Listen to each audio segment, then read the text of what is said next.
देखो, जहाँ तक हम और आपकी बात करें तो हम मोस्ट ऑफ द केसेस में देखते हैं कि पेशेंट कुछ ना कुछ तो ऐसी कमियां कर ही रहा होता है जहाँ पर उसके स्पर्म काउंट नहीं बढ़ रहे होते हैं। अब क्या होता है कि पेशेंट ये जानने की कोशिश कर रहा होता है कि ऐसी कौन सी गलती, क्योंकि मेरी वीडियोस उन्होंने देखी होती है, वो पूछना भी चाहता है तो बट वो बात नहीं हो पा रही, या फिर हमारी लाइन बड़ी बिजी चली जा रही है। तो कभी कभार ऐसा लगता है उसको कि ये आंसर कहाँ से मिलेगा। तो मैं आज आपको वही आंसर देने आया हूँ कि अगर आप कुछ भी ऐसा गलत कर रहे हैं ड्यूरिंग विंटर या समर, आपको दिक्कत फेस करनी पड़ेगी वेरिकोसील में। अब वेरिकोसील, देखो सिंपल सी बात समझना, लाइफस्टाइल डिसऑर्डर है। मैं अपनी हर वीडियो में बोलता आता हूँ कि लाइफस्टाइल डिसऑर्डर है भाई। इसका कोई भी इलाज जो है वो आपकी सिर्फ और सिर्फ एक दिक्कत की वजह से पनपा हुआ है। अब वो दिक्कत कुछ भी हो सकती है, आपकी साइकिल चलाना, आपकी स्कूटर राइडिंग, आपकी बाइक राइडिंग, या फिर आपके लॉन्ग ट्रैवल, आपका खड़े रहना ज़्यादा लंबा, या फिर आपकी कोई ऐसी एक्टिविटी जहाँ पर आप रनिंग कर रहे हो या बहुत लंबा टाइम ब्रिस्क वॉक कर रहे हो, या फिर आपकी कुछ स्ट्रेंथ ट्रेनिंग, आप बहुत ज़्यादा स्क्वाट्स मार रहे हो, ये सारे इश्यूज जो होते हैं वो तभी अराइज होते हैं। हम बचपन से वेरिकोसील लेकर नहीं होते। कभी आपने देखा है कि बच्चे को वेरिकोसील डिटेक्ट हुआ है? मोस्ट ऑफ द केसेस में देखना वो 16, 17 या 18 की ईयर में जाकर वो हमें डिटेक्शन होता है कि भैया वो वेरिकोसील बन गया, और वो तब भी होता है जब हमें पेन हो गया, तब हमें डिटेक्ट हुआ। अदरवाइज़ जब हम देखते हैं पेशेंट्स में भी, तो हम मोस्ट ऑफ द केसेस में यही देखते हैं कि 16, 17, 18 से स्टार्ट होता है, और एनी हाउ वो जाता है 30 में भी और 35 में भी, वो अप टू कहीं पे भी जा सकता है। सो गाइज, समझना मेरी बात को, ध्यान से समझना, कुछ ना कुछ हम ऐसा गलत कर रहे हैं। अब उसके पीछे कॉन्स्टिपेशन भी बात करता हूँ कि हम कुछ कॉन्स्टिपेशन के ऊपर भी काम नहीं कर रहे, क्योंकि हमें कॉन्स्टिपेशन अभी तक कुछ ऐसा महसूस ही नहीं करवाया कि उसने कि कोई दिक्कत होगी।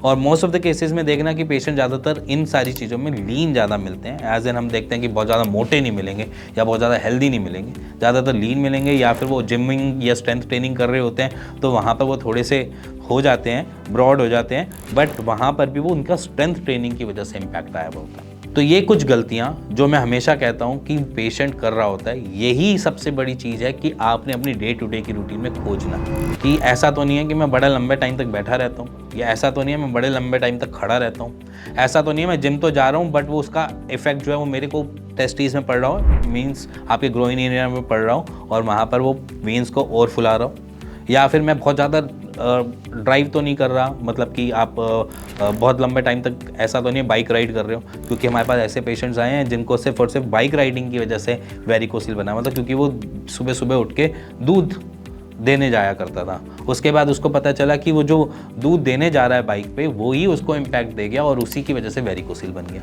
तो कुछ ऐसी चीज़ें जहाँ पर हम आइडेंटिफाई कर सकें, या ऐसा तो नहीं कि आप साइकिल बड़े लंबे टाइम से चला रहे हो, कॉज बाय कि किसी ने बोल दिया कि फिट रहने के लिए तो साइकिल चला, और आप साइकिल ही चलाए जा रहे हो, आपने एक रूटीन बना ली अपनी डे टू डे की रूटीन में, या फिर आप अपने ट्रैवल करने के लिए साइकिल चला रहे हो, तो वो भी आपको इम्पैक्ट दे सकता है।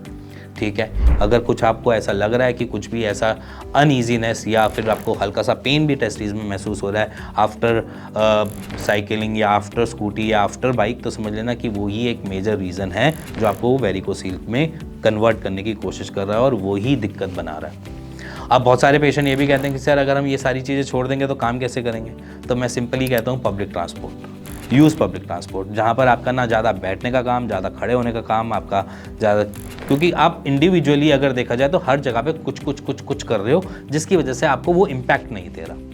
इसी के साथ कुछ पेशेंट्स ये भी होते हैं कि वो सपोर्टर नहीं पहनते। अगर कोई उनको कह भी देता है, वेरिकोसील डिटेक्ट भी हो गया है, उनके आसपास के डॉक्टर ने बोल दिया कि सपोर्टर पहन ले बच्चा, थोड़े टाइम में जहाँ तक है चीज़ें थोड़ी नॉर्मलाइज हो जाएंगी, अभी माइल्ड ग्रेड है या कुछ भी है, वो उनके सुनते नहीं है, वो कहते हैं ये अनईजी हो रहा है। तो ये एक सबसे मेजर गलती करता है पेशेंट, जहाँ पर मैं ये बोलता हूँ कि वो उसको सपोर्टर पहनना मैंडेटरी है भाई, आप उसके लिए बच नहीं सकते हो। जब आपको वेरिकोसील डिटेक्ट हो गया तो मजबूरी है हमारी पहनने की, तो वहाँ पर सपोर्टर पहनना ज़रूरी है। अब मैंने कुछ वीडियोस भी बना रखे हैं कि अगर आपसे बहुत दिक्कत हो रही है कि सपोर्टर पहना नहीं जा रहा गर्मियों में, तो आप एक साइज़ छोटा अंडरवियर पहन सकते हो। वो भी सिर्फ इसीलिए बताया गया है क्योंकि आपको अनईजी से थोड़ा सा ईजी की तरफ ले जाऊँ, आपको ऑल्टरनेटिव दिया है, बट ये नहीं है कि वो सॉल्यूशन ही हो गया, वो सॉल्यूशन नहीं, वो ऑल्टरनेटिव है। और जैसे विंटर्स है, इस टाइम आप अपने वेरिकोसील में सपोर्टर डालना मैंडेटरी है। अब इतना इश्यूज़ नहीं मिलेंगे एज़ कम्पेयर टू जो समर्स में मिलते हैं। अब इसी के साथ अगर बात करी जाए, थोड़ी सी और आगे बढ़ी जाए, तो सबसे मेजर चीज़ें होती है कॉन्स्टिपेशन। मैं हमेशा बात करता हूँ कि कब्ज़ को हटाओ, कब्ज़ को मिटाओ। कब्ज़ आपकी एक जानलेवा दिक्कत बना सकता है। कब्ज़ को समझने की कोशिश करो। अगर मैं हाइपर कॉन्स्टिपेटेड हूँ, मेरे को स्टूल जो है वो मेरे को प्रेशर लगाने से आ रहा है, तो समझ लेना कि मेरे को वो वेरिकोसिल पे इम्पैक्ट डालेगा।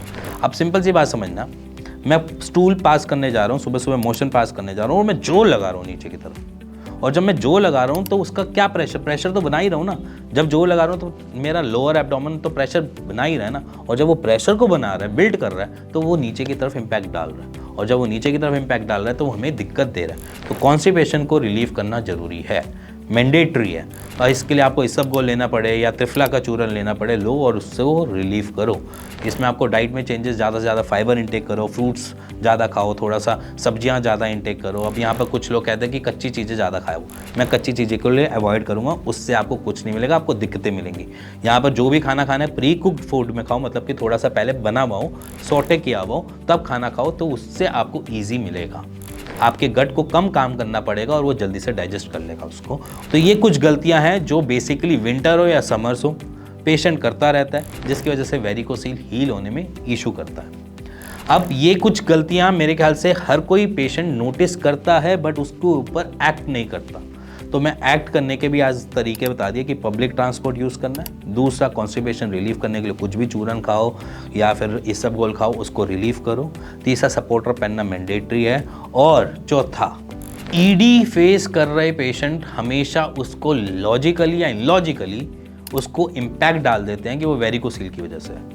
और कुछ तो ऐसे होते हैं कि जहाँ पर वेरिकोसील डिटेक्ट हो गया, उन्होंने गूगल पे पढ़ लिया कि वो इनफर्टाइल हो गए हैं, ये हो गया, वो हो गया, उन्होंने पहले दिन से ही अपने आप को नपुंसक मानना स्टार्ट कर दिया, मीन्स इम्पोर्टेंसी की तरफ वो अपने आप को खुद को ही ले गए।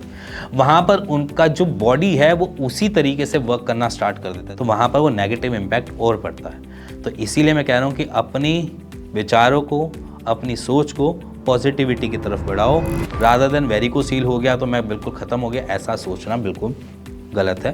वेरिकोसील है, प्रॉब्लम है, सॉल्व होगा, थोड़ा टाइम लग सकता है, नहीं होगा तो कोई बात नहीं, ऐसा नहीं कि मैं मर जाऊंगा इसकी वजह से। ये सोचना जरूरी है कि कुछ नहीं दिक्कत होता। Most of the patients varicocele में भी फर्टाइल मिलते हैं। मैंने आपको इससे पहले भी वीडियो बना रखी है, 50-50% की रेशो आती है, जहाँ पर पेशेंट की जो फर्टिलिटी है उसमें कुछ भी इम्पैक्ट नहीं पड़ता, और किसी में इम्पैक्ट पड़ता है तो वो रिकवर भी हो जाता है। तो ऐसा नहीं आता, जब तक एट्रोफी नहीं है टेस्टिस में वेरिकोसील के साथ, तब तक कोई भी मेजरली दिक्कत हम नहीं फेस करते। जहाँ पर हम देखते हैं पेशेंट में रिकवरी बहुत स्विफ्टली, बहुत अच्छी भी मिलती है। जहाँ पर पेशेंट को नील स्पर्म काउंट हुए थे ड्यूरिंग वेरिकोसील, मैंने उसके लिए टेस्टिमोनियल भी बना रखे हैं कि जहाँ पर रिकवरी ईजिली मिल गई पेशेंट को और उन्होंने नेचुरल कंसीव भी किया। तो समझना कि ऐसा नहीं है कि अगर आज आपको वेरिकोसील डिटेक्ट हुआ तो आप इंपॉर्टेंट हो गए, ऐसा सोचना बिल्कुल गलत है। इसी के साथ अगर आपको ये वीडियो अच्छी लगी हो, पसंद आई हो, तो please like share bell icon दबा दीजिएगा। इसी के साथ मिलेंगे नेक्स्ट वीडियो के लिए, तब तक goodbye and take care.